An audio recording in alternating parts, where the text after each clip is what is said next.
Yeah, up that way is the Ardenwood Historic Farm, Monarch Eucalyptus Overwintering Grove in Fremont, California. And I'm going to go up there to look at the overwintering monarchs and also the monarch breeding activity that's going on the tropical milkweed they have planted right over there in that area.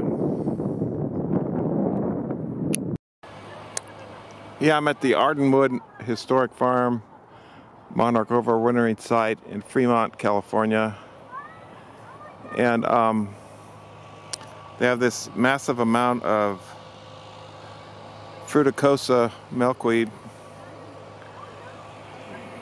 There's some there, big bunch there, and then over there, those seed pods are the giveaway. I see one caterpillar, a 5th instar. It's been pretty warm temperatures this year. And there appears to be a female down there looking to lay eggs. Actually, there's 2 females. That's one of them.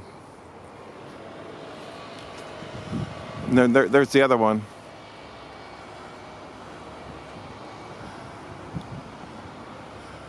So they're in egg laying mode.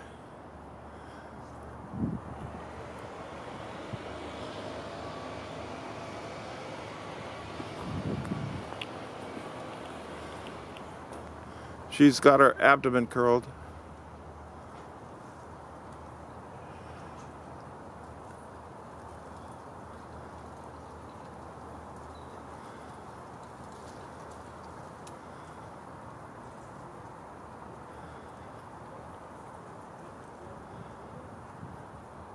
Okay, I'm gonna go look for the egg now.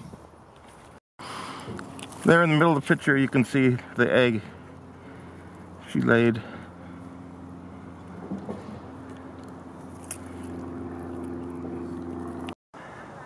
And that's a look at one of the 5th instar caterpillars here.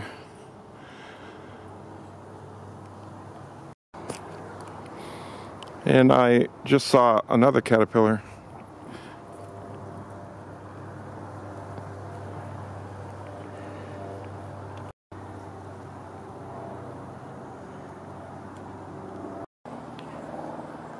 There in the middle of the picture is that female again laying eggs.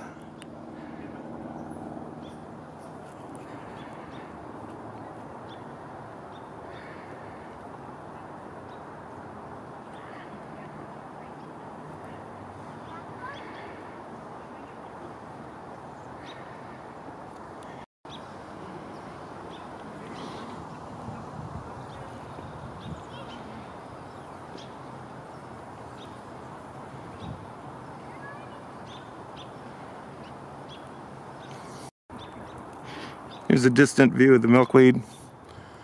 So what we're seeing here is that the presence of the milkweed gives the females that come out of diapause in the middle of winter a chance to breed and pass on offspring instead of just dying like they otherwise would.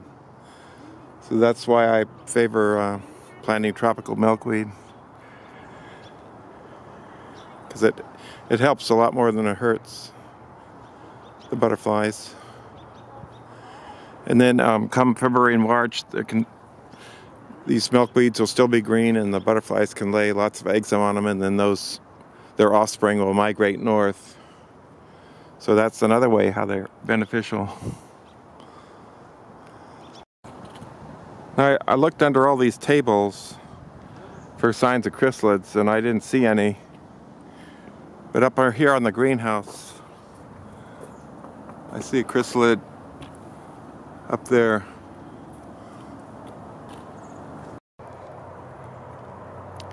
It's a small chrysalid, and it looks like it's diseased or a ticketed fly. On the fruticosa right there, I see an egg and a small caterpillar. There's the small caterpillar.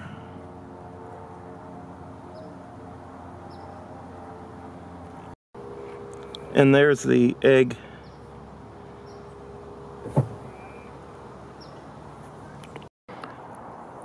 I'm now in the cluster area. Clusters are pretty high up in that area, right above the railroad tracks. You can see them flying around.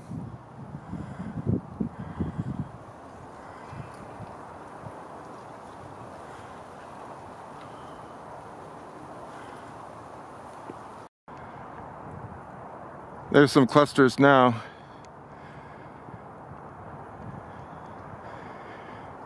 It's mostly overcast,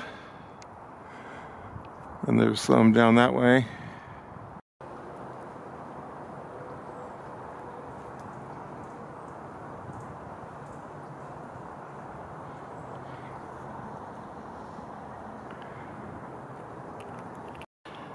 In that cluster area there is just a stone's throw away from the greenhouse where the milkweed is growing and where we saw the caterpillars and 2 egg-laying females. I'm back at the greenhouse and on the east side of it, and they have a tremendous amount of Fruticosa milkweed here.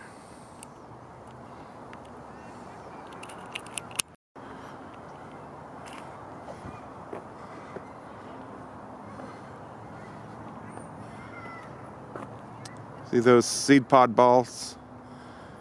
Just look at how much they have here. This is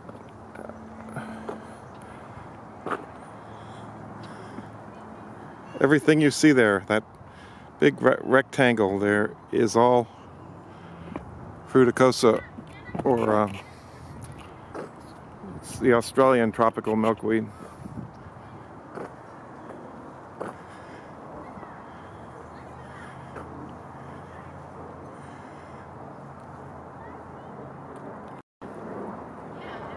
But I'm not seeing a gigantic amount of caterpillars.